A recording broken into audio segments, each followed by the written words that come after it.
علیکم ورحمۃ اللہ وبرکاتہ.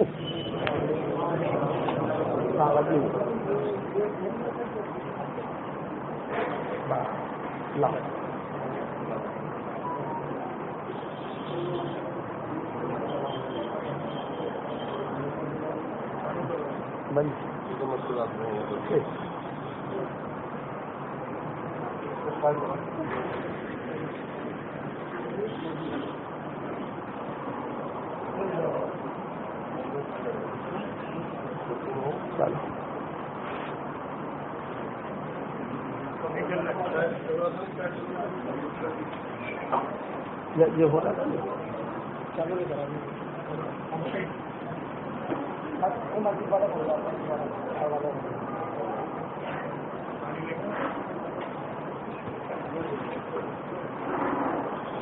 السلام علیکم ورحمۃ اللہ وبرکاتہ. الحمد للہ نحمده ونستعینه ونستغفره ونؤمن به ونتوکل علیہ ونعوذ باللہ من شرور انفسنا ومن سیئات اعمالنا ونعوذ باللہ من شرور انفسنا ومن سیئات اعمالنا ونعوذ باللہ من شرور انفسنا ومن سیئات اعمالنا من يهده الله فلا مضل له ومن يضلله فلا هادي له ونشهد ان لا اله الا الله وحده لا شريك له ونشهد ان سيدنا ومولانا محمدا عبده ورسوله صلى الله عليه وعلى آله وأصحابه وبارك وسلم تسليما كثيرا كثيرا. أما بعد فأعوذ بالله من الشيطان الرجيم. بسم الله الرحمن الرحيم.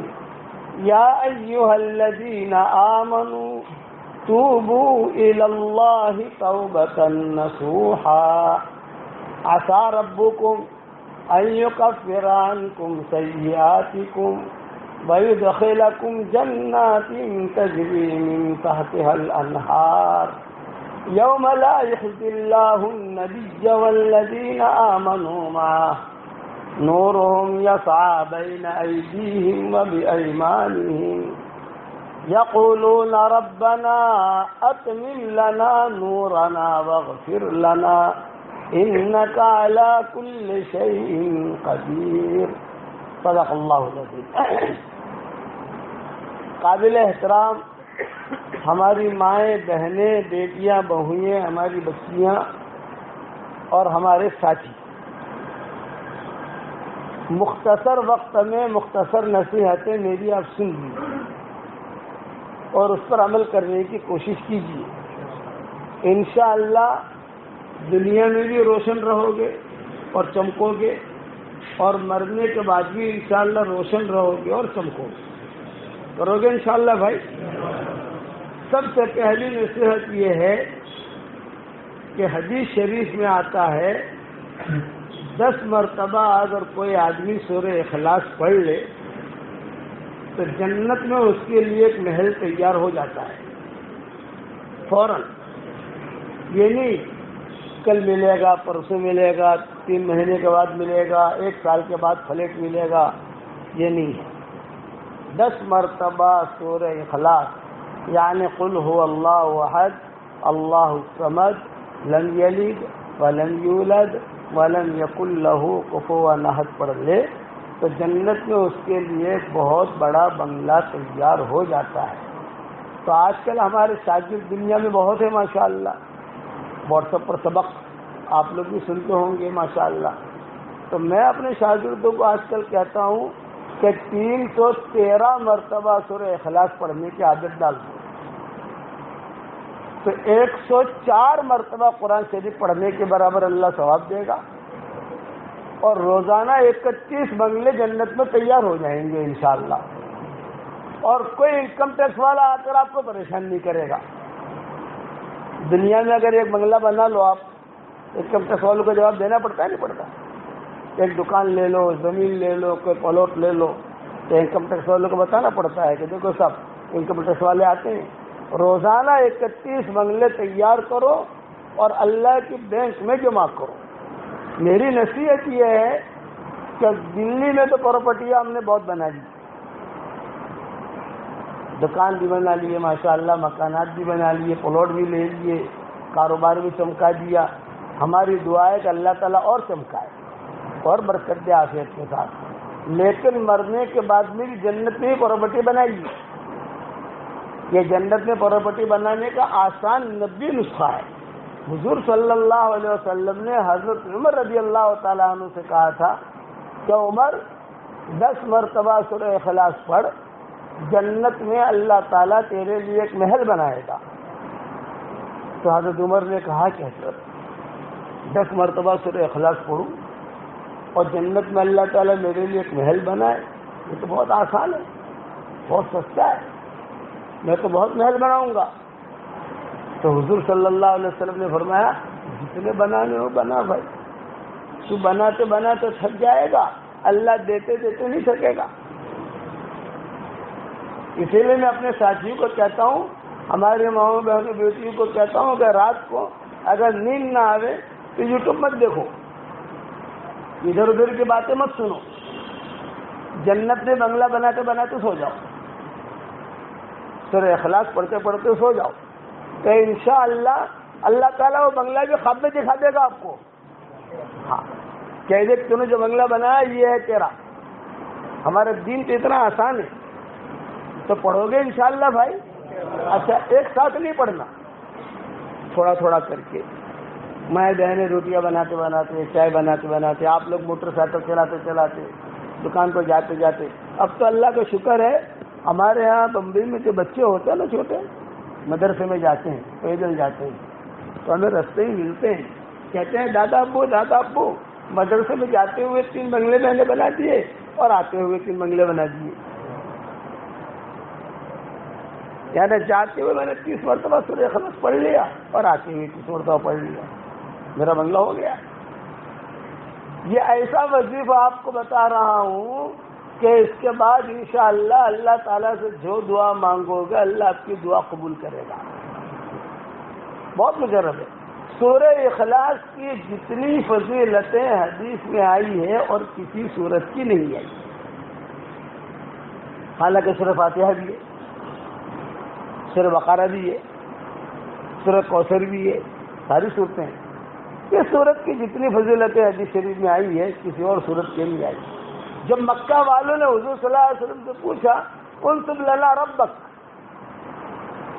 یہ مکہ والوں نے پوچھا مشرکین حضور کو کہ محمد آپ جو ہے کہتے ہیں کہ اللہ ایک ہے، اللہ ایک ہے، اللہ ایک ہے، تو تمہارا نسب نامہ ہمیں معلوم ہے کہ تم عبداللہ کے بیٹے ہو، تو عبد المطلب کا بیٹا تھا، تو فلاں کا بیٹا تھا، میرا نسب نامہ اس کو معلوم ہے، اس کا نسب نامہ مجھے معلوم ہے، تو تمہارے رب کا نسب نامہ کیا ہے؟ یہ مکہ والوں نے سوال کیا تھا، اس پر یہ آج صورت نازل ہوئی۔ حضرت جبریل علیہ السلام جب اس صورت کو لے کر اتر رہے تھے، لا رہے تھے، تو دھمال دھوم آسمانوں پر، فرشتوں نے کہا جبریل کیا لے کے جا رہے ہو؟ یہ کہا اللہ تعالیٰ کا نسب نامہ لے کر جا رہا ہوں، جو اس کے جتنا زیادہ پڑھ پڑے گا اتنا ہی اللہ کا پیارا بنے گا۔ اچھا ہمارے یہاں شکاگو میں ایک ہماری ڈاکٹرنی ہے، گجراتن ہے، ہماری مریدن ہے شکاگو میں، اب تو لاس اینجلس میں بھی آ گئی، اس کے کئی جگہ دواخانے کھل گئے، لاس اینجلس میں، ٹورنٹو میں، پھر وہاں مونٹریال میں، کئی جگہ ماشاءاللہ۔ تو اس سے مجھے کہا کہ حضرت جی جب سے میں نے سنا ہے سورہ اخلاص تو 10 لاکھ مرتبہ میں نے سورہ اخلاص پڑھا۔ کتنی مرتبہ بھائی؟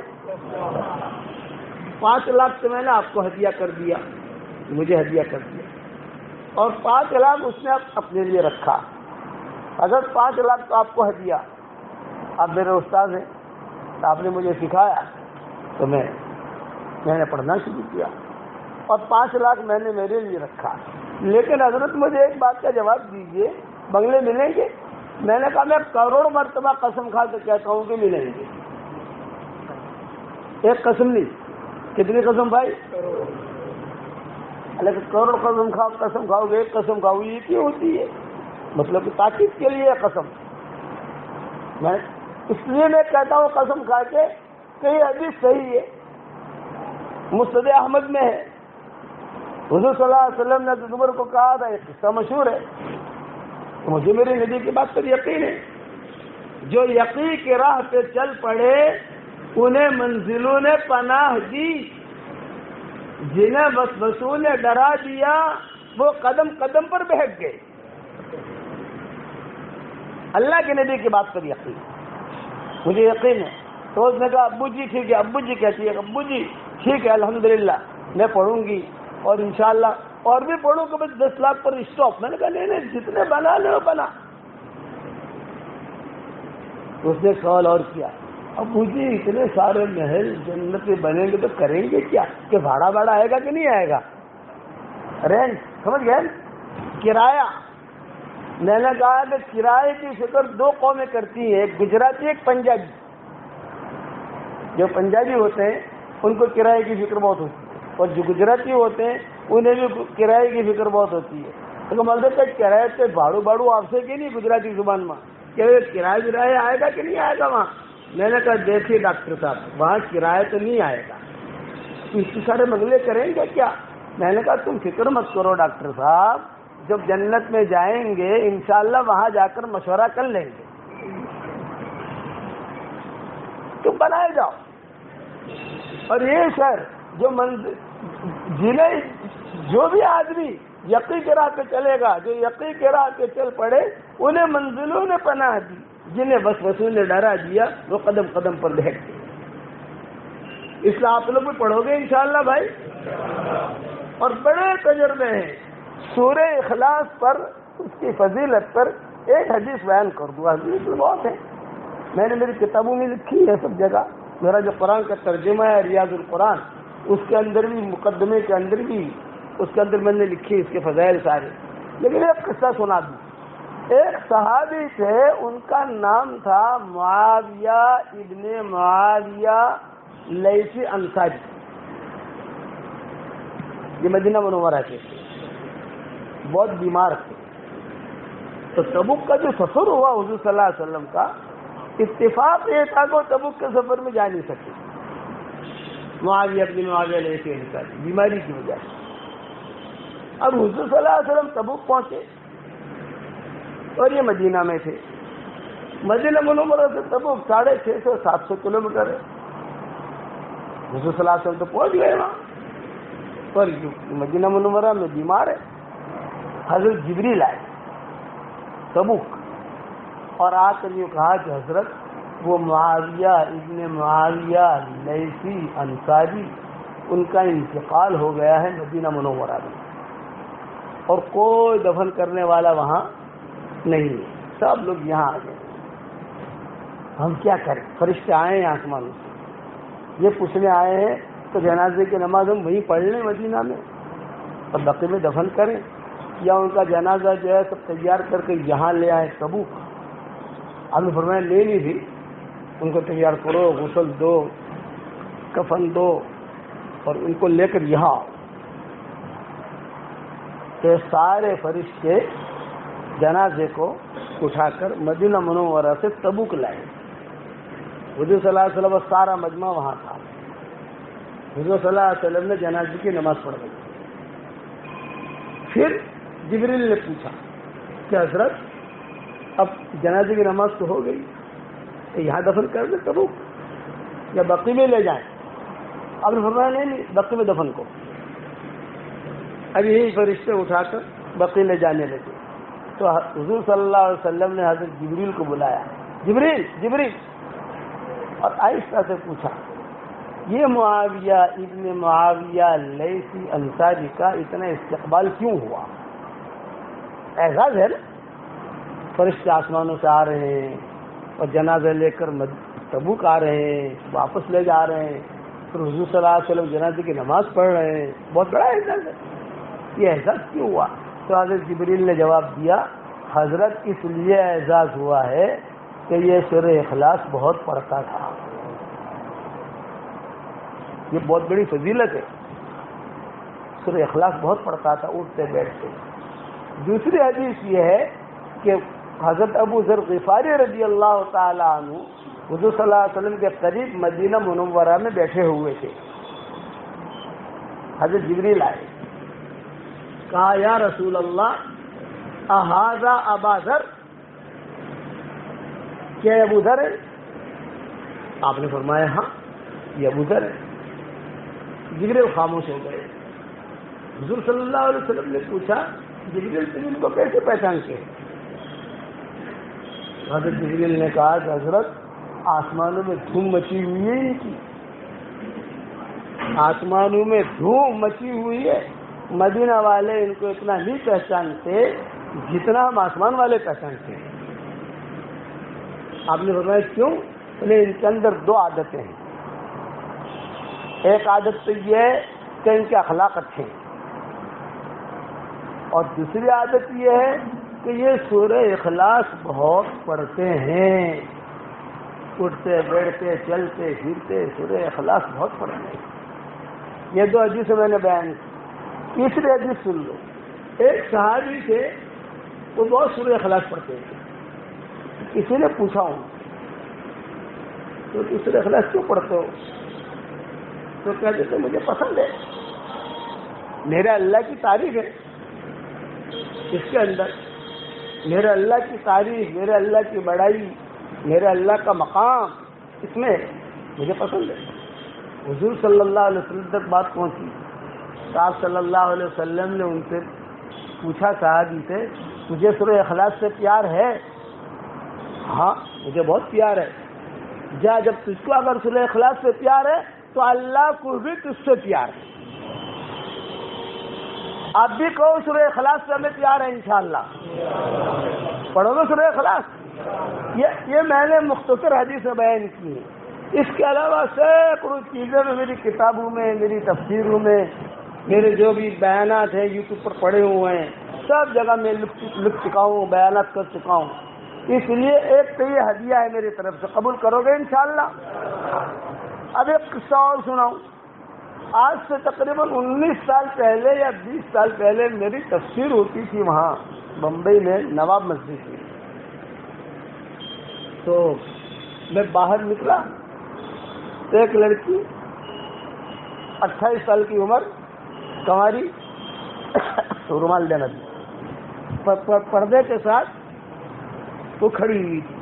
میں کار میں بیٹھ رہا تھا تو اس نے کہا ابو جی میری ایک درخواست ہے. ابو جی صرف ایک درخواست ہے, بھیڑ ہوتی ہے جاتے ہوئے آتے ہوئے. ابو جی صرف ایک میری بات سن لیجیے, آپ میری صرف ایک بات سن لیجیے. میں بلڈنگ میں رہتی ہوں. بولے بیٹا کیا کہتی ہے؟ کہ میری عمر 28 سال کی ہو گئی,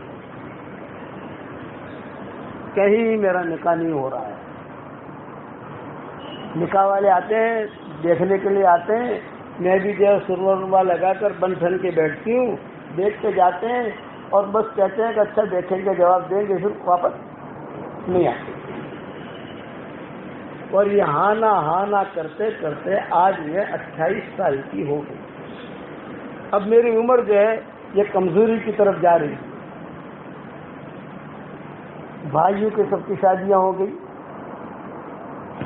بہنوں کے سب کی شادیاں ہو گئی, میں اکیلی رہ گئی. تو آپ میرے لیے دعا کیجیے ایک بات. اور دوسرا کوئی چیز ایسے پڑھنی کی ہو تو مجھے بتائیے, میں پڑھوں گی, اللہ سے رزق مانگوں گی. تو اس وقت میرے پاس میری تسبیح یہ ہوتی ہے, یہ میری تسبیح ہے.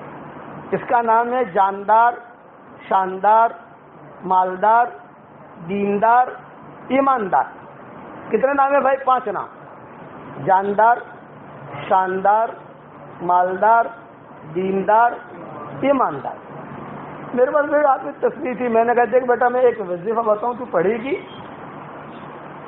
ابو جی بہت پریشان ہوں, میں ضرور پڑھوں گی انشاءاللہ. میں نے کہا میری تصویر لے, تو تصویر اس میں ان کو ہدیہ کر دی. اور روزانہ تو سورہ اخلاص 100 مرتبہ پڑھ. اس وقت میں 100 مرتبہ پڑھواتا تھا. دھندا جب شروع میں ہوتا ہے تو بھاؤ آدمی کم رکھتا ہے, سمجھ گئے کہ نہیں؟ کہ جب دھندا بڑھ جاتا ہے تو بھاؤ بڑھا جاتا ہے آدمی. لوگ مجھے کہتے ہیں کہ مولانا اس وقت تو 100 مرتبہ پڑھواتے تھے, اب 313 مرتبہ پڑھواتے ہو. میں نے کہا تو نے اس وقت میں تیری دکان لی تھی کتنے کی خریدی تھی؟ میں نے کہا 50 لاکھ کی. اور اب کیا بھاؤ ہے؟ 2.5 کروڑ. تو میں نے کہا تیری دکان کا بھاؤ بڑھ سکتا ہے تو پھر ہمارے سورہ اخلاص کا بھاؤ نہیں بڑھ سکتا بھائی. اس وقت کے بعد میں 100 مرتبہ پڑھواتا تھا. میں نے کہا یہ میری تصویر تجھ کو ہدیہ, اس کا نام ہے جاندار, شاندار, مالدار, دیندار, ایماندار. اپنے پاس رکھنا, سنبھال کے رکھنا, انشاءاللہ نوٹیں بھی بہت لائے گی, اور اس پر تو سورہ اخلاص پڑھتی رہنا. پابندی کریو. میں نے اس کو کہا حضرت جی بالکل پابندی کروں گی. خیر سال گزر گیا. دوسرے سال میں وہاں گیا بیان کے لیے. جب بیان کر کے نکل رہا تھا تو ایک لڑکی ایک بچے کو اپنی باہوں میں لے کر اسے کھڑی ہوئی ہے اور میری تصویر ایسی دکھا رہی ہے. بھیڑ بھاڑ تھی تو میں نے پردے برقعے میں تو کس کا پہچانے کون ہے, لیکن اس کا پہچان نہیں آ رہا ہے, میری تصویر ہے اس کے پاس. تو آئی بھاگی بھاگی میرے پاس. تو کہا حضرت جی الحمدللہ اللہ تعالیٰ نے میرا نکاح کرا دیا, اور اللہ تعالیٰ نے مجھے جو ہے بچہ بھی دیا. یہ لڑکا ہے میری باہوں میں, میرے بغل میں, اور اللہ نے مجھے بہت اچھا شوہر دیا, بہت اچھا شوہر. اچھے شوہر کا ملنا اور اچھی بیوی کا ملنا یہ انسان کی سعادت مندی کی بڑی علامتوں میں سے ایک علامت ہے, بڑی علامت.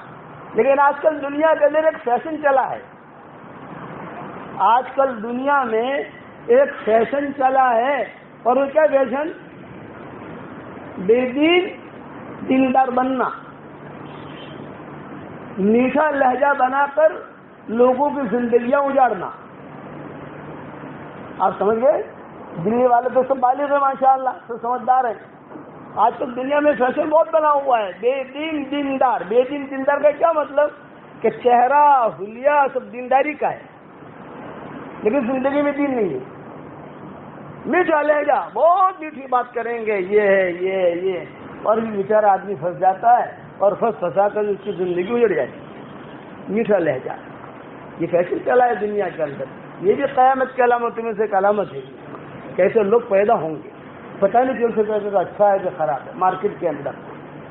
تو میں نے اس سے کہا کہ بیٹی دیکھ, تجھے اللہ نے لڑکا دیا یا اللہ نے دیا ہے؟ مال دیا یا اللہ نے دیا ہے؟ اس کو اسٹاک مت کرنا. اسٹاک کرے گی تو اسٹاک ہو جائے گا. خرچ کرتی رہنا, خرچ کرتی رہنا, خرچ کرتی رہنا, اور یہ تصویر سنبھال کے رکھنا. بہت اچھا. اس کے بعد اس نے مجھے کہا کہ حضرت جی ایک اور خوشخبری سناؤں. میں نے سنا.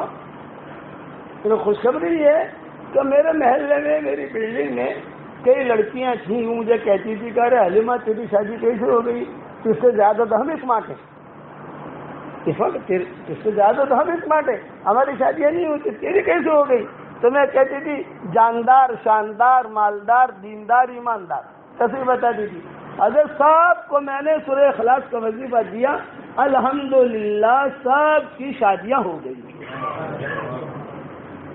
آپ سمجھ گئے؟ اب میرے پاس ایک تصویر ہے, سارے دلی والوں کو تو دے ہی نہیں سکتا میں, کہ کس کو دوں؟ سارا دلی تو بہت بڑا ہے ماشاء اللہ. یہ ہمارے دائیں طرف بیٹھا, اس کو دے دیتا ہوں. میں ان کو پہچانتا نہیں ہوں, لیکن ہے بھلے آدمی. اللہ سب کو اچھا رکھے. تو کرو گے انشاءاللہ بھائی. ایک وظیفہ تو یہ ہوگا, سورہ اخلاص کا وظیفہ. سن رہے ہو بھائی؟ سورہ اخلاص کا وظیفہ یاد رکھو گے انشاءاللہ. دوسرا وظیفہ دیکھو, یہ بہت فائدے میں رہو گے انشاءاللہ. یہ ہماری مسجد ہے, اس کے 4 کونے, ہر گھر کے تقریباً 4 کونے ہوتے ہیں عام طور سے. آج کل لوگ قرضے میں ڈوبے ہوئے ہیں, کاروبار چل نہیں رہے. جو آدمی میسج کرتا ہے تو ہر دوسرا آدمی کہتا ہے کہ مجھ پر نظر لگی. ارے تو اتنا خوبصورت کیا ہے جو تجھ پر نظر لگی؟ تیری نظر لگی ہوگی تجھ کو, تیری بیوی کی نظر لگی ہوگی, لیکن ہر آدمی پریشان, محسود, نظر لگی ہے, کاروبار نہیں چلتا, دھندا نہیں چلتا, صبح اٹھتے ہی لڑائیاں شروع ہو جاتی ہیں. ایک آسان نسخہ بتاتا ہوں، اور یہ میں نہیں بتا رہا ہوں. سورہ اخلاص والا وظیفہ وہ تو رسول اللہ صلی اللہ علیہ وسلم نے بیان کیا ہے، اس کی فضیلتیں. اور یہ جو دعا قبول ہوں گی یہ علماء نے لکھا ہے. اور یہ جو دوسرا وظیفہ بتا رہا ہوں یہ عبد الرحمن بن عوف کا بتایا ہوا ہے. حضرت عبد الرحمن بن عوف بہت بڑے مالدار تھے. ان کے انتقال کے بعد اتنا مال نکلا ان کے گھر سے کہ سونا اتنا نکلا کہ سونا کاٹ کر گھر والوں میں تقسیم ہوا. تو کاٹنے کے لیے جو کدالیاں ٹوٹ گئی، سونا ختم نہیں ہوا. اتنے مالدار تھے. مدینہ میں جب حضور صلی اللہ علیہ وسلم آئے غریب تھے، ان کے پاس ایک پیسہ بھی نہیں تھا. اللہ نے اتنا مال دیا تو صحابہ سے کہتے تھے اے سنو میں ایک عمل کرتا ہوں. پھر اپنا عمل بتاتے تھے. اور عمل کیا بتاتے تھے؟ میں نے آپ کو پہلے ہی کہا کہ دیکھو مسجد کے 4 کونے، ہر گھر کے 4 کونے ہوتے ہیں. آپ کو گھر اللہ نے دیا ہے جس میں 3 کمرے ہیں.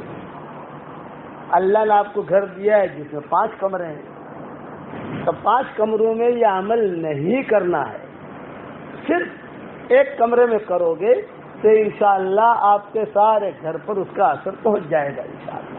اور اس کیا کرنا ہے؟ یہ مسجد کے 4 کونے، 1 کونا یہ ہے، 1 کونا وہ، 1 کونا وہ، 1 کونا وہ.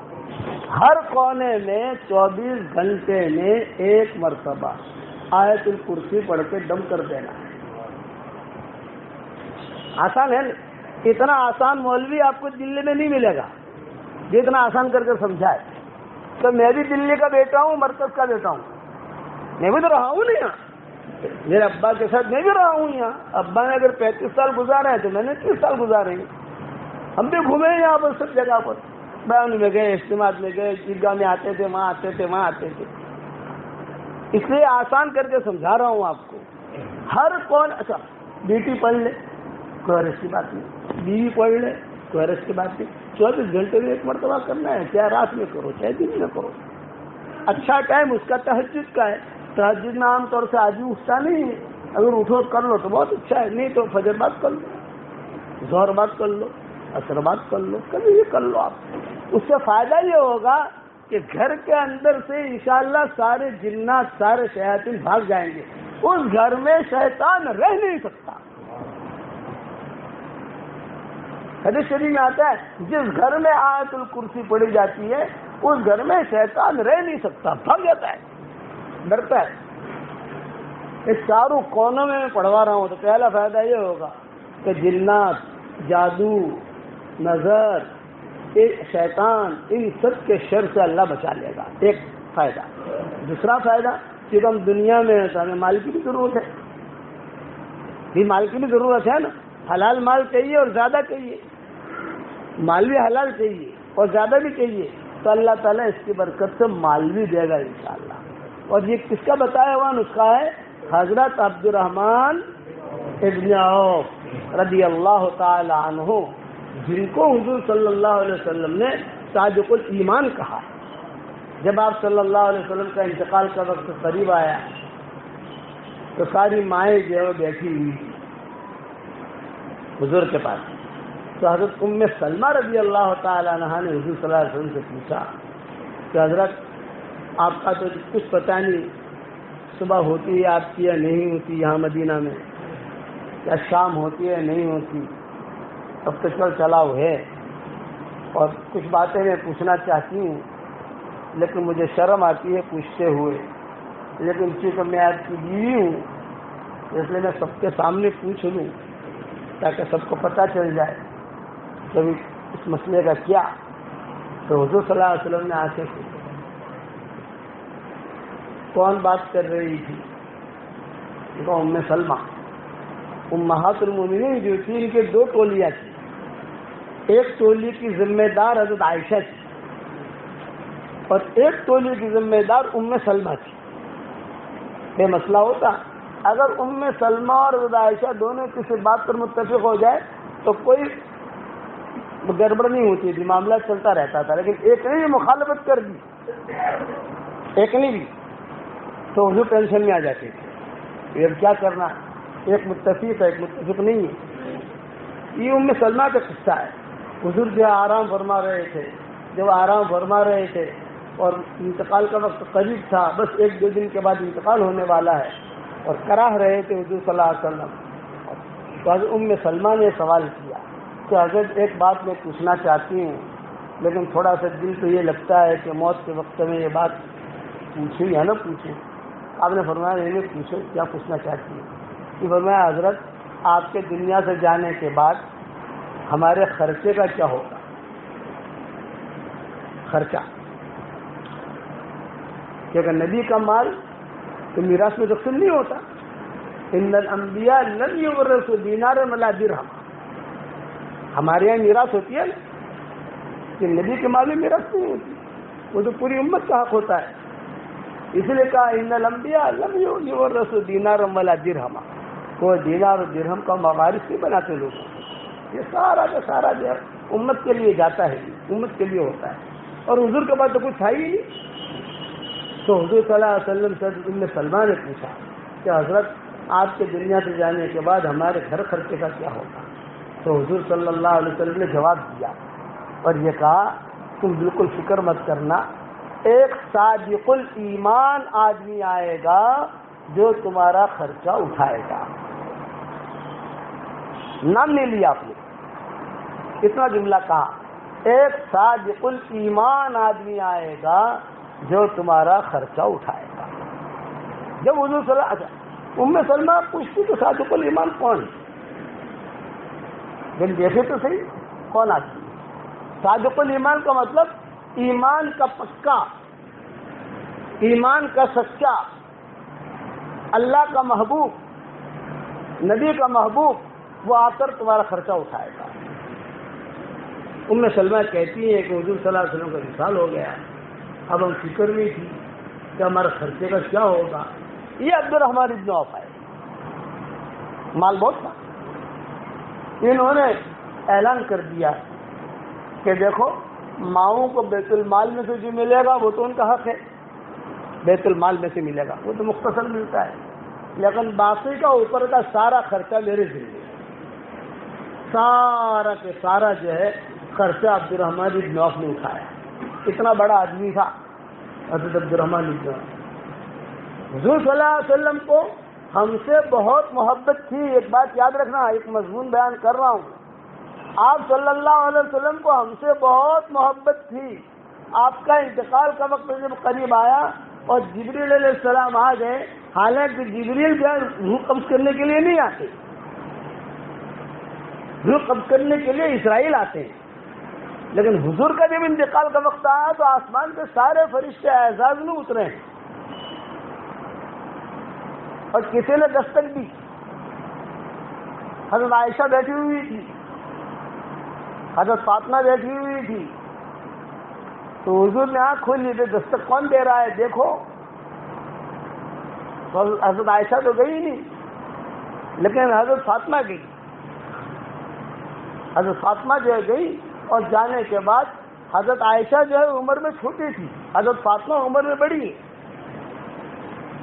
حضرت فاطمہ یہ عمر میں بڑی ہے، حضرت عائشہ عمر میں چھوٹی ہے، لیکن ہے حضور کی بیوی. تو حضرت فاطمہ جو ہے یہ بھاگے بھاگے گئی اور دیکھا، ایک دم سے گھبرا کر واپس آ گئی. آپ نے پوچھا بیٹا کیا ہوا؟ جی ابو امامے والے، لمبی لمبی داڑھی والے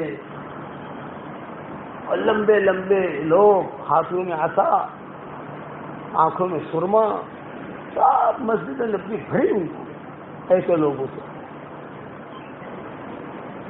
میں تو گھبرا کے آ گئی. آپ نے فرمایا تو کون ہے دیکھو، دروازہ کھولو، بلاؤ، دستک دے رہا ہے. میں تو گھبرا کے آ گئی. یہ باتیں ہو رہی تھی، اتنے میں سے جبریل آ گئے. جب جبریل آتے تھے تو مائیں چلی جاتی تھی. جب حضرت جبریل علیہ السلام آتے تھے، داہیہ کلبی ایک صحابی تھے، ان کی شکل میں آتے تھے حضرت جبریل علیہ السلام، تو مائیں جو دور ہو جاتی تھی. جب حضرت جبریل آئے تو جو ہے حضرت عائشہ بھی چلی گئی اور حضرت فاطمہ بھی چلی گئی. اب حضرت جبریل آئے، حضور نے پوچھا بھی کیوں آئے ہو؟ یہ فرمایا حضرت اللہ نے مجھے بھیجا ہے اور آپ کو سلام کہا ہے اللہ نے، اور یہ کہا ہے کہ اگر نبی جی تیار ہوں تو ہم بھی نبی جی کے انتظار میں ہیں، لے آؤ۔ نبی کی موت ہماری طرح نہیں ہوتی، نبی کی موت کیا جو فرشتہ آ کے پوچھتا ہے بھئی آپ کو جانا ہے ہم لے جائیں، رہنا ہے تو آپ رہیں۔ یہ موسیٰ علیہ السلام کے بعد بغیر پوچھے آ گئے تھے اسرائیل، تو بغیر پوچھے آ گئے، تو موسیٰ علیہ السلام نے ایک تھپڑ مارا، آنکھ بھی نکل گئی، اور روایت میں آتا ہی اسی آنکھ کو لے کر آسمان پر گئے، کیا ہوا؟ یہ کہا جی حضرت انہوں نے مجھے تھپڑ مارا موسیٰ علیہ السلام نے۔ تو اللہ نے کہا تمہیں پتہ نہیں ہے نبی کے پاس تو پوچھ کے جایا جاتا ہے، بغیر پوچھے کیوں چلے گئے تم؟ یہ حضرت جبریل آئے، اسرائیل نے یہ کہا حضرت میں آیا ہوں اور آپ جیسا کہیں۔ تو حضور نے جواب کیا دیا؟ جواب سنو دلی والو، جواب سنو۔ آپ نے جواب میں یہ کہا کہ جبریل اللہ کو اگر مجھ سے محبت ہے تو مجھے بھی اللہ سے محبت ہے، اللہ اگر مجھ سے ملنا چاہتا ہے تو میں بھی اللہ سے ملنا چاہتا ہوں، لیکن صرف ایک سوال ہے کہ میرے بعد میری امت کا کیا ہوگا؟ یہ محبت، میری عائشہ کا کیا ہوگا، میری میمونہ کا کیا ہوگا، میری فاطمہ کا کیا ہوگا، میری سلمہ کا کیا ہوگا، یہ نہیں۔ میرے نواسوں کا کیا ہوگا، یہ نہیں۔ میرے بعد میری امت کا کیا ہوگا؟ حضرت جبریل کہتے ہیں کہ ٹھیک ہے میں پوچھ کے آ جاتا ہوں، مجھے میری امت کا غم ہے۔ یہ حضرت جبریل گئے آسمان پر، حالانکہ اللہ کو تو سب معلوم ہے کہ نبی کی بات کر رہے ہیں اور یہ آ رہے ہیں جبریل، بھائی کیا ہوا؟ یہ فرمایا آپ وہ تو میں تو آنے کے لیے تیار ہوں لیکن میری امت کا کیا ہوگا یہ پوچھ رہے ہیں۔ تو اللہ نے کیا کہا؟ جبریل پیارے نبی جی کو میرا سلام کہنا اور یہ کہنا کہ آپ کی امت کے بارے میں آپ بالکل ٹینشن نہ لیں، فکر نہ لیں، آپ کی امت کے بارے میں میرا وعدہ ہے میں آپ کو خوش کر دوں گا۔ اب کیا بچا ہے نا والضحیٰ کے اندر وَلَسَوْفَ يُعْطِيكَ رَبُّكَ فَتَرْضَىٰ، ہم آپ کو اتنا دیں گے آپ خوش ہو جاؤ گے۔ تو حضور کہتے تھے میری امت کو جنت میں لے جائے بغیر میں خوشی نہیں ہوں گا۔ ہر نبی کو ایک چانس ملا ہے، یہ حدیث یاد رکھنا، ہر نبی کو ایک چانس، صرف ایک چانس، اور وہ چانس کیا؟ آپ جو دعا مانگو گے آپ کی دعا قبول ہو جائے گی۔ ہر نبی کا حق کام کرتے کرتے کرتے نبی جب ایک منزل پر پہنچتا ہے تو آسمانوں سے یہ اعلان ہوتا ہے آپ ایک دعا مانگ لیجئے، صرف دو دعائیں نہیں، ایک دعا، آپ کے زبان سے جو نکلے گا وہ ہم دے دیں گے۔ یہی چانس حضور کا بھی آیا، نوح علیہ السلام کا چانس آیا تو نوح علیہ السلام نے کیا کہا؟ رب لا تذر علی الارض من الکافرین دیارا، کہ اللہ سب کو عذاب میں ختم کر دے، تو ساری قوم ختم ہو گئی۔ ہر نبی نے مانگ لی دعا۔ جب حضور کا چانس آیا جبریل آئے، یہ فرمایا حضرت آپ کا بھی چانس ہے، آپ کا بھی حق ہے، ایک دعا مانگ لیجیے آپ جو مانگنی ہو۔ تو حضور نے کیا فرمایا؟ جبریل یہ بات کا جواب دیجیے مجھے، کیا یہ دعا دنیا میں مانگنا ضروری ہے کہ آخرت میں مانگ سکتا ہوں؟ بھئی یہ تو پوچھنا پڑے گا اللہ کو، پوچھ کر آئے نبی کو اختیار ہے دنیا میں مانگے یا آخرت میں مانگے۔ تو حضور نے کیا فرمایا کہ اگر مجھے اختیار ہے کہ دنیا میں مانگوں یا آخرت میں مانگوں تو میں دنیا میں نہیں مانگتا، آخرت کے میدان میں مانگوں گا جو مانگنا ہوگا۔ وہ دعا حضور نے نہیں مانگی۔ جب جبریل چلے گئے تو صحابہ نے پوچھا کہ حضرت آپ آخرت میں کیا مانگیں گے؟ یہ کہ میری پوری امت کو جنت میں لے جاؤں گا، میرا حق ہے۔ یہ پیار، یہ اس کو پیار کہتے ہیں۔ جب آپ کی طبیعت کی خرابی کا وقت آیا، طبیعت بوجھل ہونے لگی، تو حضور صلی اللہ علیہ وسلم نے ابو بکر عمر کو بلایا، سب کو بلایا، عبدالرحمن بن عوف کو، عبداللہ بن مسعود کو، حضرت علی کو۔ یہ فرمایا میری طبیعت خراب ہے، تم لوگ دیر مجھے اٹھا کر بقی لے جاؤ، بقی والوں کو سلام کرو۔ بقی قریب ہے. سب لے گئے بقی. جب بقی سے نکلنے لگے تو حضور نے فرمایا بھائی طبیعت میں کچھ مزہ نہیں ہے, تم لوگ جو ہے مجھے احد لے جاؤ, شہدائے احد کو سلام کرنا چاہتا ہوں. مرنے کے بعد لوگ بھولا نہیں کرتے تھے, مرنے کے بعد یاد کرتے تھے. آج ہم مرنے کے بعد لوگوں کو بھول جاتے ہیں. ڈوبتے کو تنکے کا سہارا ہوتا ہے نہیں ہوتا ہے. ایک آدمی ڈوب رہا ہو تو کہتا ہے یار ایک تنکا آ جائے تو ہی بچ جاؤں گا, کوئی رستے بھیج دے بچ جاؤں گا, کہیں سے ہوائی جہاز کی آواز بھی سنے گا تو بھی کہا شاید میں بچ جاؤں گا. اسی طرح قبر جو قبروں میں مرد اور عورتیں گئے ہیں وہ بھی آپ کی اور ہماری دعاؤں کے انتظار میں رہتے ہیں کہ کوئی ہمارے لیے دعا کر دے, شاید ہمارا بیڑا پار ہو جائے. پوری امت کے لیے دعا مانگنے کی, صرف ماں باپ کے لیے نہیں. اور اگر سعادت مندی چاہتے ہو اور اگر چاہتے ہو روزی میں برکت ہو, ایک وظیفہ یاد رکھنا, ایک وظیفہ یاد رکھنا, ایک وظیفہ یاد رکھنا. جو آدمی اپنے ماں باپ کے لیے چاہے زندہ ہو یا مر گئے ہو روزانہ دعا کرتا رہے گا, کبھی بھی اس کے گھر میں فاقہ نہیں آئے گا, وہ فقیر ہو ہی نہیں سکتا. روزانہ ماں باپ کے لیے آدمی دعا کرے, چاہے زندہ ہو چاہے مر گئے.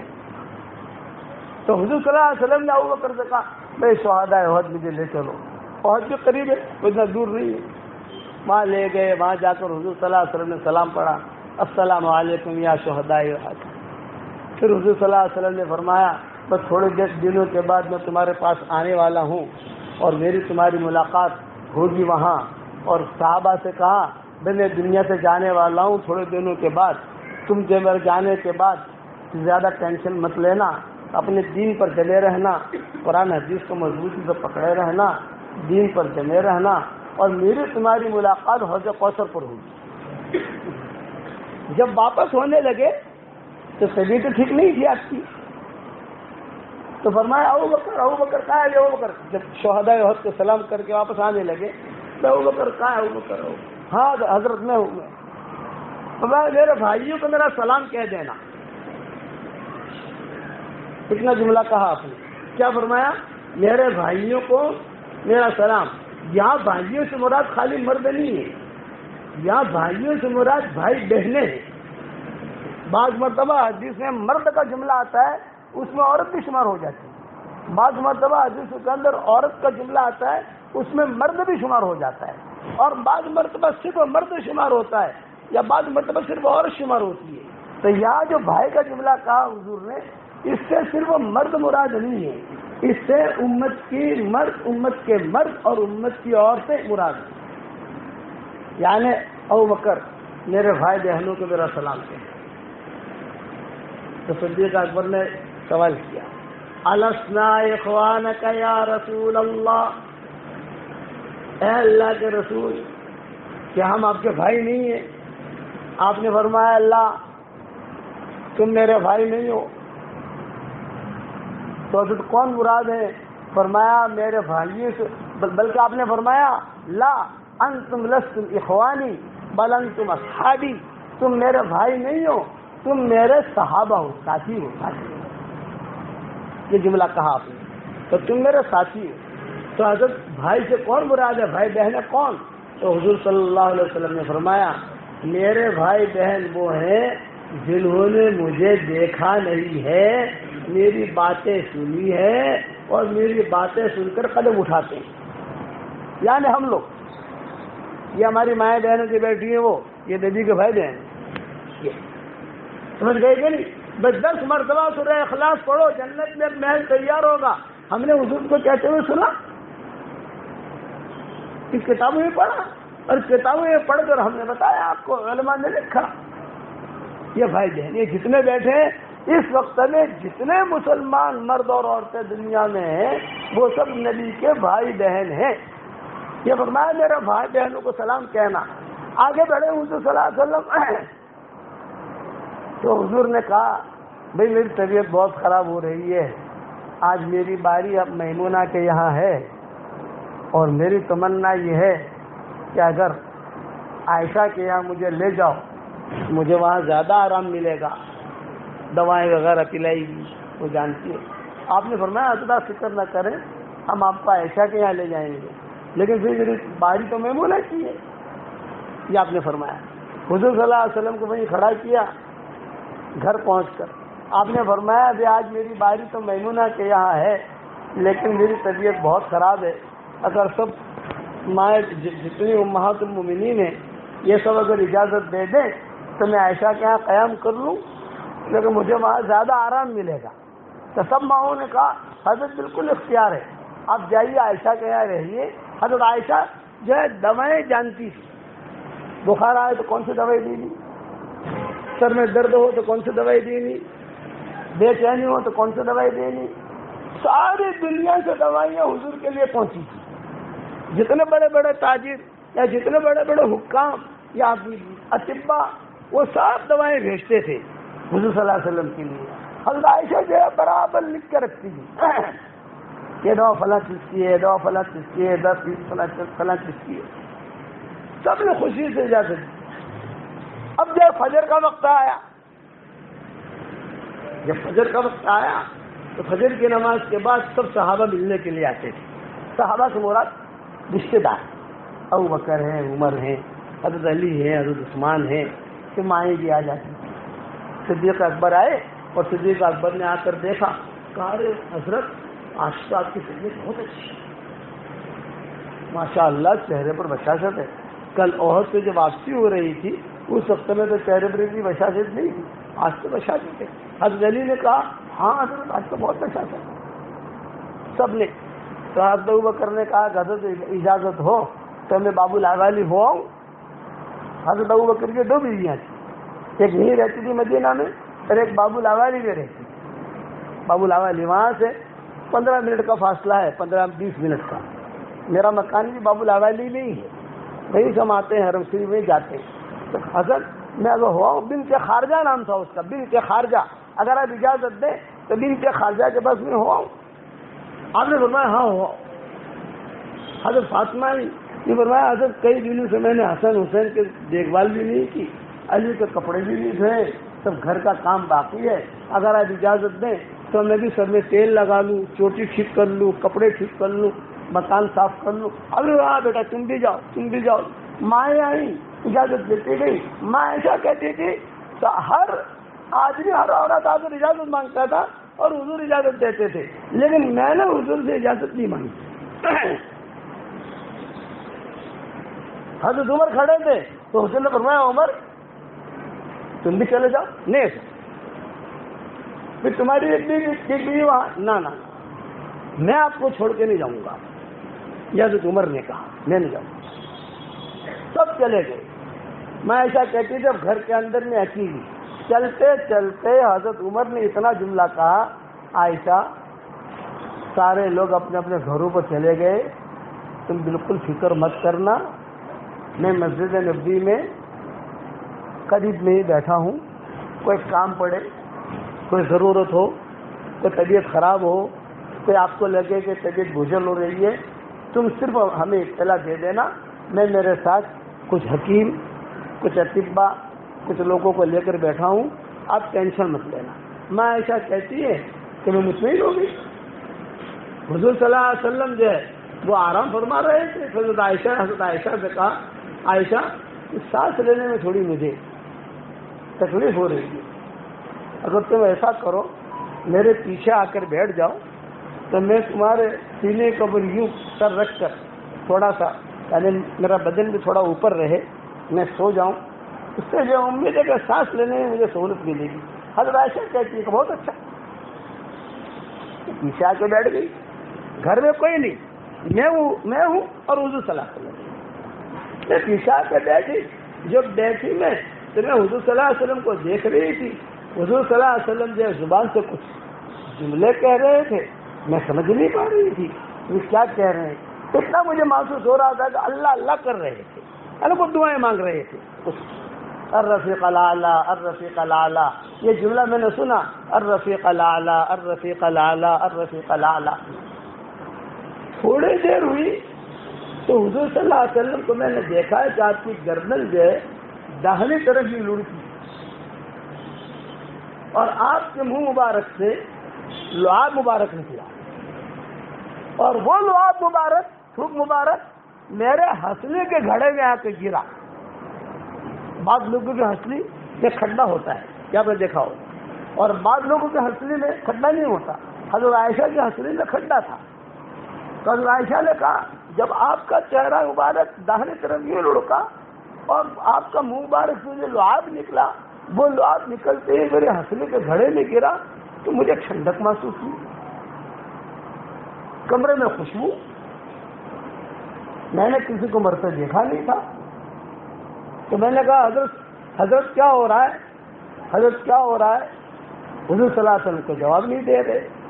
اب میں گھبرائی، اکیلی عورت، ساری مائیں دوسرے کمروں میں، حضرت عمر جو ہے مسجد نبوی میں صحابہ کے ساتھ، لیکن حضرت عمر کو خبر دینا یہ بھی تو ایک کام ہے، دوسری عورتوں کو خبر دینا یہ بھی تو ایک کام ہے۔ میں آہستہ آہستہ آہستہ پیچھے ہٹی، اور پیچھے ہٹ کر میں نے جو لعاب مبارک تھا آپ کا، یہ سارا کے سارا میری اوڑھنی سے، میرے کپڑوں سے میں نے اسے پہنچا، میرا سارے کپڑے جو ہے معطر ہو گئے، خوشبو پورے گھر میں خوشبو، اور میں نے جلدی سے جو ہے اپنا دوپٹہ وغیرہ ٹھیک کیا اور اپنے کپڑے وغیرہ ٹھیک کیے، اور سب سے پہلے میں نے ام سلمہ کو بلایا، قریب سمکا، ام سلمہ دوڑ گئی، دوسری مائیں آئی، اور میں نے کہا ام سلمہ یہ دیکھا ہے میں نے، تم بتاؤ کیا ہے؟ ام سلمہ نے آ کر کہا کہ دیکھو حضور کا انتقال ہو چکا ہے، ابو سلمہ کو مرتے ہوئے میں نے دیکھا ہے، ام سلمہ نے کہا میں نے دیکھا ہے، لیکن حضور کا انتقال کی خبر اتنا جلدی کیسے عام کریں، اس کو کیا کہیں؟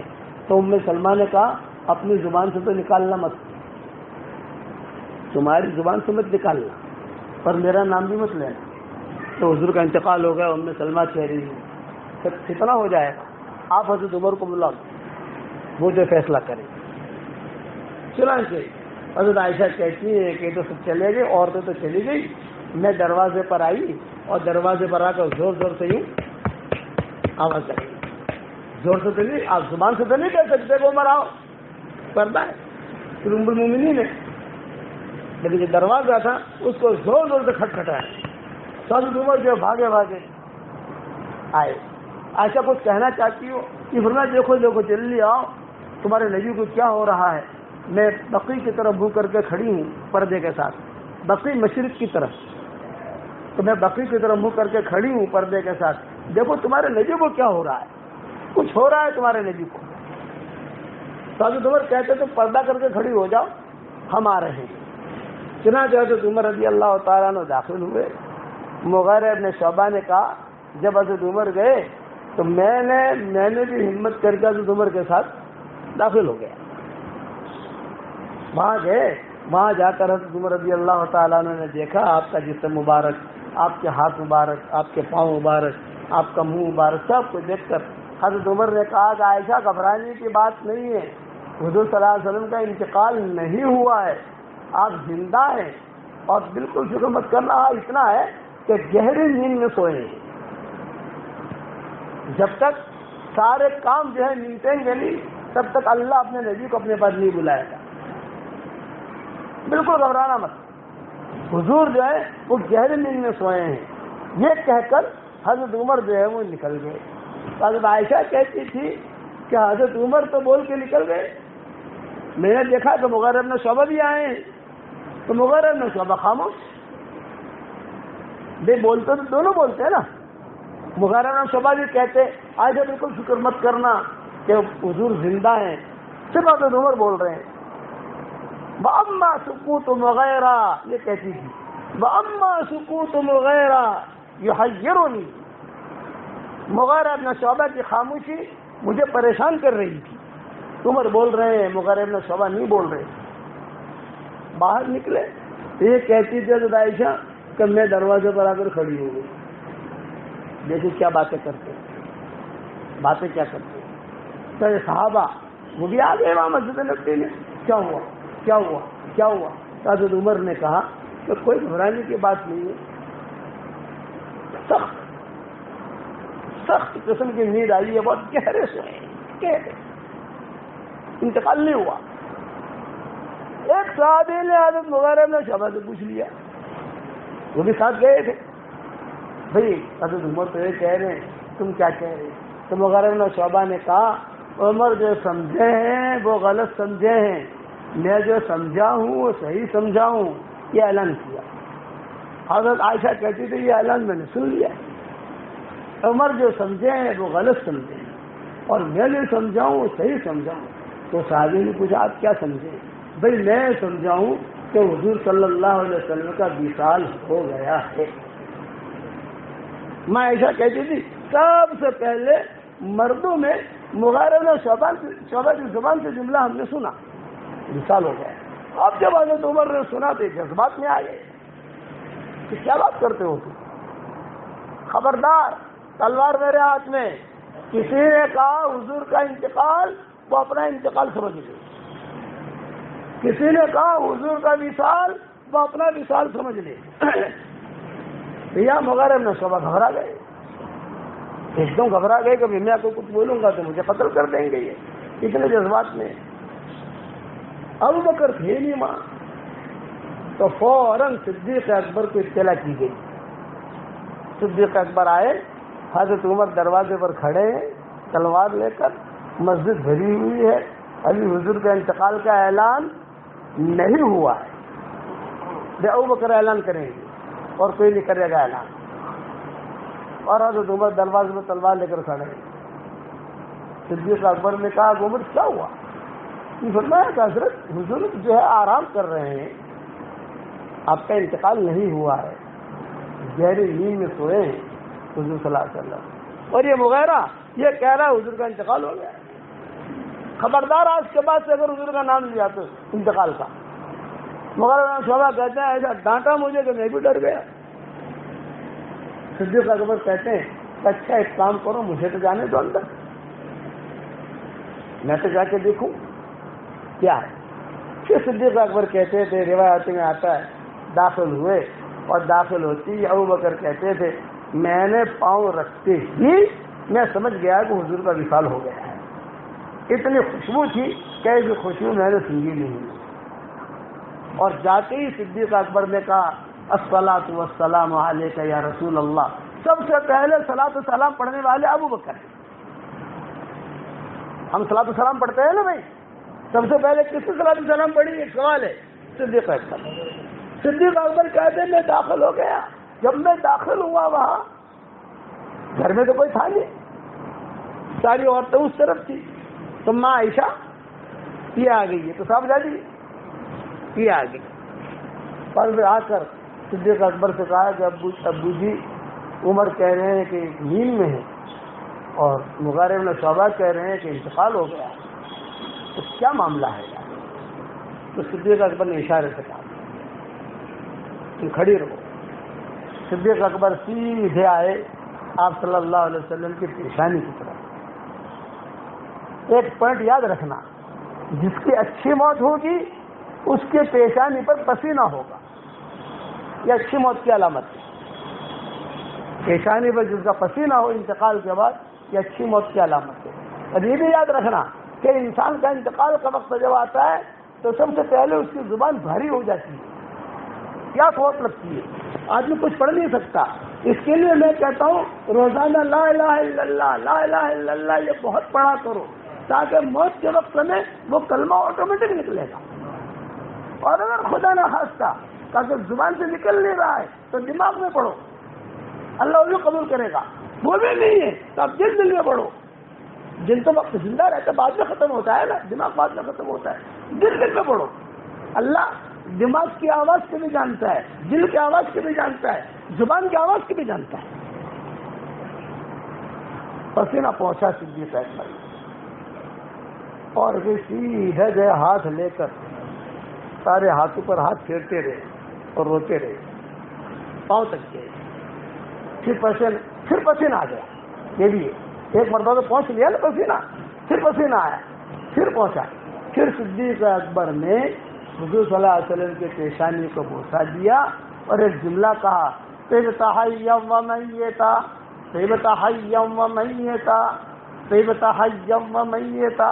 اے اللہ کے نبی آپ کو زندہ رہنا بھی مبارک اور آپ کا دنیا سے جانا بھی مبارک۔ ماں عائشہ کہتی تھی جو انہوں نے یہ سن لیا کہ صدیق اکبر نے جملہ کہا ہے طبت حیا ومیتا، طبت حیا ومیتا، طبت حیا ومیتا، اب وہ سوچ گئی کہ حضور کا انتقال ہو گیا ہے۔ پھر صدیق اکبر کھڑے رہے وہاں اور ایک جملہ کہا، اور ایک جملہ یہ کہا کہ اللہ کے نبی ہم تو غربا ہیں، ہم تو فقیر ہیں، بڑا بڑے کے دربار میں پہنچ چکا ہے، آپ بڑے ہیں، اللہ بھی بڑے ہیں، بڑا بڑے کے دربار میں پہنچ چکا ہے، صرف ایک درخواست ہے آپ سے کہ اللہ کے دربار میں پہنچ کر ہم فقیروں کو بھول مت جانا، یہ کہا صدیق اکبر، اللہ کے دربار میں پہنچ کر ہم فقیروں کو بھول مت جانا۔ اور وہیں سے صدیق اکبر نے اشارہ کیا حضرت عائشہ کو تو حضور کا انتقال ہو گیا ہے، اب ہم ساری ترتیبیں کریں گے۔ ماں عائشہ نے کہا ابو ایک پرائیویٹ بات کرنا چاہتی ہوں، ابو صدیق اکبر نے کہا نہیں بعد میں کرنا۔ یہ ماں عائشہ کہتی کہ گھر میں نیک چیز صدیق اکبر کا حضور کا جنازہ تھا، تو میں نے کہا حضرت ابو یہ بہت راز کی بات کرنا چاہتی ہوں، میں کسی کے سامنے نہیں کہہ سکتی، حضور کے متعلق آپ کو کہنا چاہتی ہوں۔ صدیق اکبر نے کہا جی آپ تو انشاءاللہ دوسری مرتبہ آئیں گے تو راز کی بات بھی سنا دیں گے، کوئی انشاءاللہ ابھی تو پورا ہو رہا ہے ہمارا، ایک راز کے بعد بھی صدیق اکبر نے کہا جی باہر نکلی، باہر نکلتے ہی حضرت عمر کھڑے تھے، اوہ وقت ہو گیا، حضرت عمر کھڑے تھے تو صدیق اکبر نے کہا ماں بال السیف فی المسجد، ماں بال السیف فی المسجد، یہ جملہ کہا صدیق اکبر نے، عمر تلوار لے کے کیوں کھڑے تھے؟ ورنہ حضرت لوگ جو ہے یہ نہ کہے کہ حضور کا انتقال ہو گیا، تو صدیق اکبر نے کہا تلوار باہر کرتے، تلوار کو لیا اور باہر پھینکوایا لیا، اور سیدھے صدیق اکبر جو ہے حضرت عمر کا ہاتھ پکڑ کر سیدھے آگے مسجد نبوی، اور مسجد نبوی میں آ کر الصلاۃ جامعہ، الصلاۃ جامعہ، الصلاۃ جامعہ کا اعلان کیا۔ مدینہ منورہ میں اب بھی یہ اعلان ہوتا ہے، ایک تو مسلمانوں کو جمع کرنا ہو اذان ہے، یہ اذان دی جاتی ہے نماز کے لیے، سب آ جاتے ہیں، لیکن اذان کا وقت نہیں ہے، کوئی خاص مشورہ ہے، یہ جملہ کہتے تھے الصلاۃ جامعہ۔ یا ہمارے یہاں یہ صلاۃ الخسوف ہوتی ہے، صلاۃ الخسوف ہوتی ہے یہ بارش کے لیے، تو اس میں یہ جملہ کہتے ہیں الصلاۃ جامعہ، الصلاۃ جامعہ، الصلاۃ جامعہ، یہ حضور کے زمانے سے چلا آ رہا ہے۔ کبھی آ جاؤ مسجد کے اندر، مسجد میں آ جاؤ، صدیق اکبر نے اعلان کیا الصلاۃ جامعہ، الصلاۃ جامعہ، الصلاۃ جامعہ، سارا مجمع جمع ہو گیا۔ جب سارا مجمع جمع ہوا، حضرت عمر سامنے بیٹھے ہوئے اور سب مغیرہ بن شعبہ بیٹھے ہوئے، مغیرہ بن شعبہ کی آنکھوں میں بھی آنسو ہیں، لیکن حضرت عمر اب تک یہ کہہ رہے ہیں کہ انتقال نہیں ہوا، اب تک ان کا یہ ہے کہ انتقال نہیں ہوا، اور مغیرہ بن شعبہ کہہ رہے ہیں کہ ہو گیا۔ یہ اختلاف ہے دونوں کا۔ یا صدیق اکبر کھڑے ہوئے اور کھڑے ہونے کے بعد یہ فرمایا، قرآن کی ایک آیت پڑھی وما محمد الا رسول قد خلت من قبله الرسل افإن مات او قتل انقلبتم على اعقابكم ومن ينقلب على عقبيه فلن يضر الله شيئا وسيجزي الله الشاكرين۔ محمد کون ہے؟ رسول ہے، کیا مر جائیں گے، کیا کسی جگہ شہید ہو گئے تو تم لوگ پیچھے ہٹو گے، اور اگر تم پیچھے ہٹو گے تو اللہ کا کچھ بگاڑو گے نہیں۔ اس لیے صدیق اکبر نے اعلان کیا، میں اعلان کرتا ہوں، یہ صدیق اکبر کا اعلان ہے، میں اعلان کرتا ہوں اگر تم اللہ کی عبادت کرتے ہو تو اللہ زندہ ہے، کبھی مرے گا نہیں، اور اگر حضور صلی اللہ علیہ وسلم کی عبادت کرتے ہو تو حضور صلی اللہ علیہ وسلم انسان ہے، دنیا سے رخصت ہو گئے ہیں، میں ان کی موت کا اعلان کرتا ہوں۔ اس پر لوگوں کو پتہ چلا کہ حضور کا انتقال ہو گیا ہے۔ بس میرا یہ مضمون تو بہت لمبا ہے میرا، حضور کا پھر جنازے کی نماز کیسی پڑھی گئی، پھر کیا ہوا۔ آج تو میں ایک بات کہنا چاہتا ہوں آپ لوگوں سے کہ ہمارے نبی نے ہم سے اتنا پیار کیا، ہم کو اتنا پیار دیا، تو ہم بھی پیار کریں گے نہیں کریں گے بھائی؟ اور حضور کا پیار کیا ہے بتاؤں؟ سنت پر چلو، چالاکیاں بہت ہو گئی، ہوشیاریاں بہت ہو گئی، چالاکی میں زندگی مت گزارو، چالاکی میں زندگی گزارو گے 4 دن کی چاندنی ملے گی، اور اگر سنتوں پر چلو گے، حضور کا اتباع کرو گے، اللہ رسول کی بات مانو گے، آخر تک چمکو گے، سب سنتوں پر چلو گے انشاءاللہ بھائی، اور یہ میرا سورہ اخلاص والا وظیفہ پر عمل کرو گے انشاءاللہ۔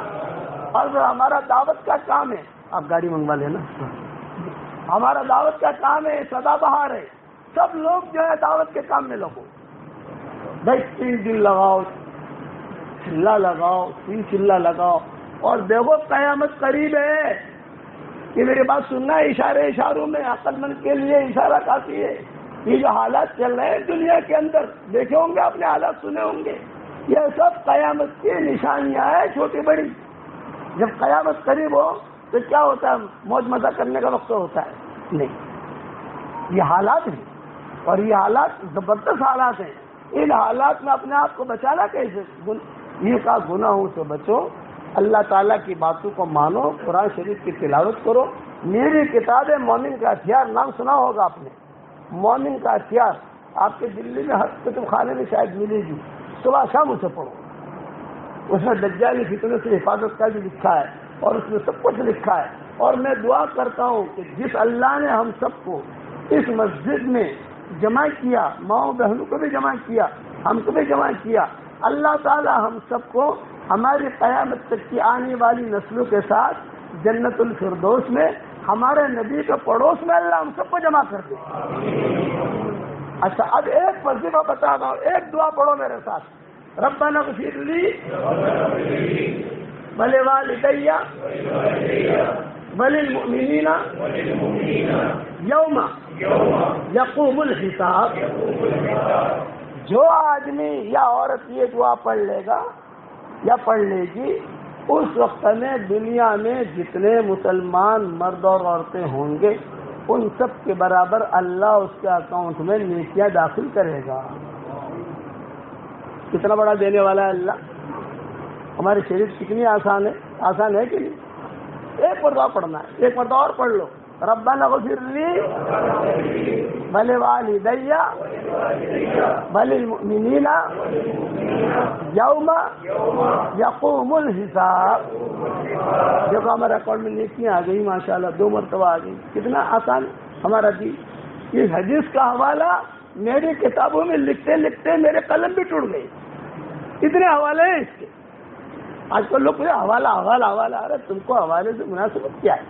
میں نے اتنی جگہوں پر لکھا ہے میری کتابوں کے اندر کہ میں بھی تھک گیا۔ میرے جتنی کتابیں ہیں نا، بکھرے موتی، نام سنا ہوگا آپ نے، منتخب نہیں 26 صورتیں، اس کے اندر مومن کا دیا، سب جگہ میں نے اس کے کئی حوالے ڈال دیے ہیں، اس لیے آپ نے کہتا بھی نہیں حوالے، سب میں نے وہاں لکھ دیے، وہاں جا کے دیکھ لو، پڑھتے رہو گے انشاءاللہ۔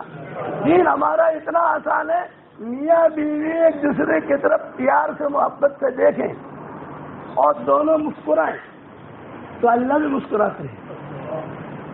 کتنی فضیلت کی، گھر جا کر عمل کر لینا، کرو گے انشاءاللہ۔ لیکن یہ مت کہنا وہ مولوی صاحب نے کہا اس لحاظ سے رہا ہوں، لیکن تیری میری لڑائی جو ہے وہ تو ہے، یہ مت کہنا۔ محبتوں کے ساتھ جیو، بیوی کے منہ میں لقمہ دو، صدقے کا ثواب۔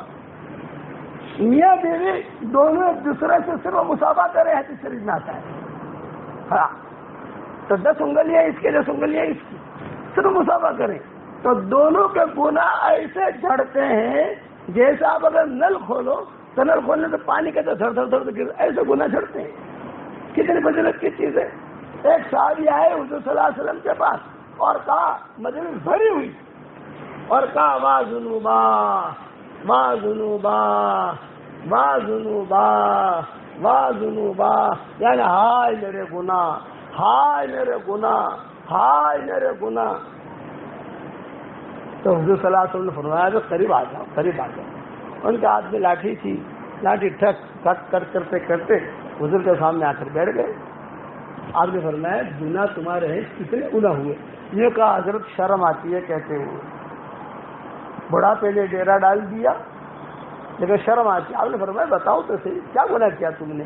تو بڑے میاں نے کہا حضرت شرک کے علاوہ سارے گناہ میں کر چکا ہوں، شرک نہیں کیا، باقی سارے گناہ کیے۔ تو حضور نے جواب کیا دیا؟ حضور نے فرمایا ایک دعا میں تجھے پڑھا رہا ہوں، 3 مرتبہ پڑھ لے۔ کہ حضور نے صحابی سے کہا آپ کو بھی وہ دعا پڑھا رہا ہوں، پڑھیے میرے ساتھ، اللہم مغفرتک اوسع من ذنوبی ورحمتک ارجع عندی من عملی، اللہم مغفرتک اوسع من ذنوبی ورحمتک ارجع عندی من عملی، اللہم مغفرتک اوسع من ذنوبی ورحمتک ارجع عندی من عملی۔ یہ 3 مرتبہ حضور صلی اللہ علیہ وسلم نے پڑھوایا اور میں نے بھی آپ کو 3 مرتبہ پڑھوایا۔ پھر حضور صلی اللہ علیہ وسلم نے کیا کہا؟ قم قد غفر اللہ لک، اے بڑے میاں اب چلے جائیے، کھڑے ہو جائیے، آپ کے سارے گناہ اللہ نے معاف کر دیے۔ اب ہم نے جس نے پڑھا اللہ نے سب کے گناہ معاف کر دیے۔ قریب ہے قریب 2 فرشتے ہمارے ہاں، دائیں طرف بائیں طرف، دائیں طرف والا امیر، بائیں طرف والا مامور۔ جب ہم نیکی کرتے ہیں تو یہ امیر لکھ دیتا ہے، اور اگر خدا نخواستہ ہم نے گناہ کیا، یہ امیر صاحب کیا کہتے ہیں؟ لکھنا مت، لکھنا مت۔ ارے امیر صاحب گناہ کیا اس لیے لکھنا مت، شروع قلم اٹھاتا ہے، لکھنا مت۔ امیر صاحب اس سے گناہ کیا؟ لکھنا مت، آرڈر نہیں ہے۔ پھر کیا ضد کرتا ہے بائیں طرف والا فرشتہ، ارے گناہ کیا؟ تو امیر صاحب کیا کہتے ہیں؟ 6 گھنٹہ انتظار کر۔ کتنا گھنٹہ بھائی؟ 6 گھنٹہ۔ 6 گھنٹے میں ہو سکتا ہے معافی مانگ لے تو اللہ معاف کر دے گا، 6 گھنٹے میں بھی اس سے معافی نہ مانگے پھر لکھنا، اور ایک کے گناہ لکھنا، ایک مرتبہ جھوٹ بولا تو ایک کے جھوٹ، وہ بھی 6 گھنٹے کے بعد۔ اس لیے میں کہتا ہوں کہ اگر خدا نہ خواستہ کوئی چپ ہو جائے نا فوراً معافی مانگو، فرشتے کو کہنا ہی نہ پڑے۔ 6 گھنٹہ تک گنجائش ہے۔ کتنا آسان ہے ہمارا دین، کرو گے انشاءاللہ بھائی، اور جنت میں بھی جانا ہے انشاءاللہ۔ جنت سے پراپرٹی بنانا شروع کرو۔ میرے والد صاحب رحمۃ اللہ علیہ فرماتے تھے ارے بیٹا جنت میں پراپرٹی بنانے کا اگر خدا نہ کہا تو کچھ گڑبڑ بھی ہوئی نا، اللہ کو کہیں گے اللہ پاک میری پراپرٹی تو جنت میں ہے، کہاں مجھے یہاں لے جا رہا ہے؟ جنت میں پراپرٹی کا ہونا ہے جنتی ہونے کی نشانی ہے۔ کرو گے انشاءاللہ بھائی؟